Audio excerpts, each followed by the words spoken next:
Vandag staan ons stil by die tema nuwe begin en God se skepende krag. Ons kom voor die Here wat alles uit niks geskep het en ons vertrou dat hy ook nuwe dinge in ons lewens kan voortbring.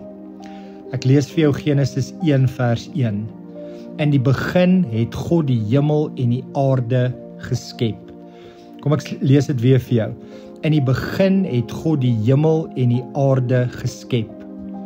Julle, hierdie eenvoudige openingsvers dra 'n kosmiese waarheid. God is die skepper van absoluut alles. In die oorspronklike Hebreëus word die woord bara gebruik vir geskep. Nou dis interessant genoeg, daardie woord word net aan God toegeskryf, nooit aan die mense nie.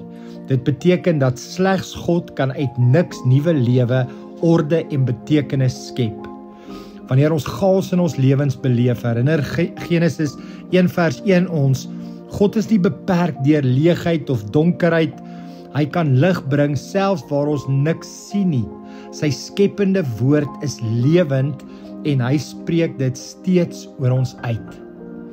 Ek wil jou vra om saam met my hierdie begeleide gebed te sê.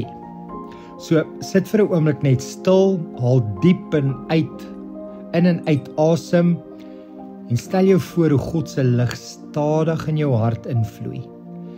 En net soos hy lig oor die wêreld gebring het. En dan fluister jy sag of in jou binneste die volgende: Here, skep u lig in my, maak alles nuut. Sê dit saam met my. Here, skep u lig in my, maak alles nuut. Here, skep u lig in my, maak alles nuut. Hou dalk jou hande oop voor jou, asof jy ontvang. Laat dit 'n gebaar wees van oopheid vir God se nuwe begin. Jy weet dalk van iemand wat ook hierdie gebed benodig. Kom ons dra hierdie persoon nou op aan die Here. Here, ek bring nou iemand voor u wat u skepende krag nodig het. Ek wil jou vra, noem die naam van die persoon in jou hart, of hardop, as jy wil. Mag die skepper van hemel en aarde in hulle lewe nuwe hoop, nuwe krag en nuwe lig bring. Mag hulle u teenwoordigheid ervaar soos lig wat donker verdryf. Kom ek en jy bid nou in geloof en vertroue saam. Hemelse Vader, u is die een wat alles in die begin geskep het.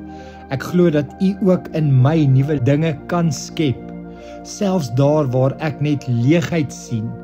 Dankie dat u Gees my vul, my rig en my dra.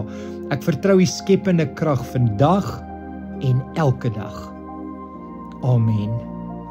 Kan ek jou vra, neem net nou 'n oomblik van stilte en voel hoe God se nabyheid jou omvou soos die lig van hierdie eerste dag.